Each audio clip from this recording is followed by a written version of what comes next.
مبروك لنادي بيراميدز المباراة الأولى، مباراة الذهاب مع صن داونز، وإن شاء الله بإذن الله عقبال المباراة التانية. بيراميدز النهارده بيحقق نص الحلم، بيعمل نتيجة محترمة، بيتعادل 1-1 خارج ملعبه مع فريق قوي، ولكن مش زي الفترات اللي فاتت. بس هنقول قوي لأن خرج النادي الأهلي وهو اللي وصل للنهائي وكل الكلام ده.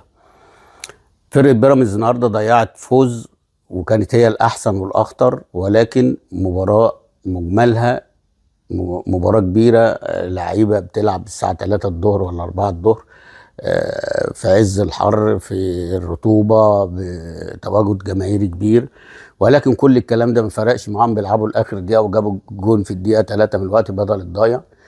فيعني فرقة بتمثل مصر باسم مصر، فيا ريت يا ريت يا ريت ندي الدعم كله ان الماتش اللي جاي دوت باذن الله مصر كلها تبقى ورا فرقة محترمة زي دي.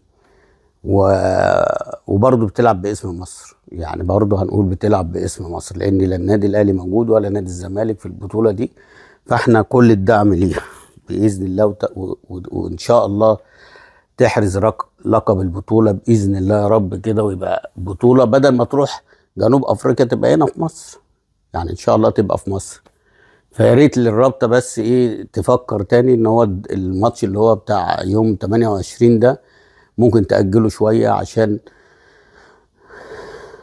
البطولة، يعني عشان إن نريح فرقة بيراميدز عشان ينزلوا إن شاء الله مركزين، لأن أنت هتلعب قبلها ب3 أيام، فممكن حد يتصاب، ممكن حد يحصل له اي حاجه.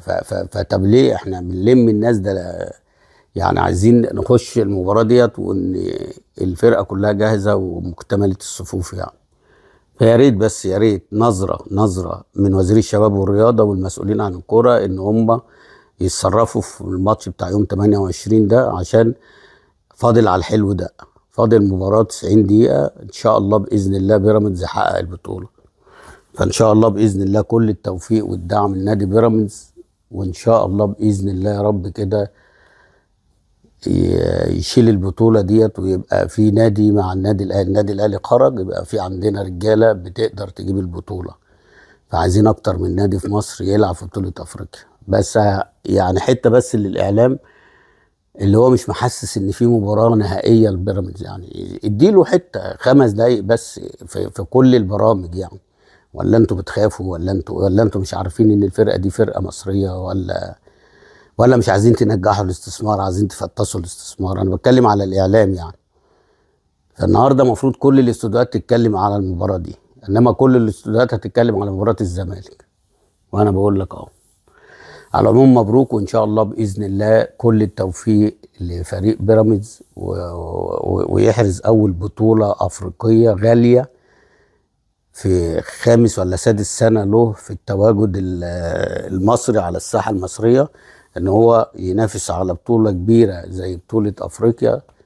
فاعتقد ان ده انجاز، وانجاز يحسب لمجلس ادارة نادي بيراميدز. شكرا، واشوفكم ان شاء الله في فيديو جديد. السلام عليكم.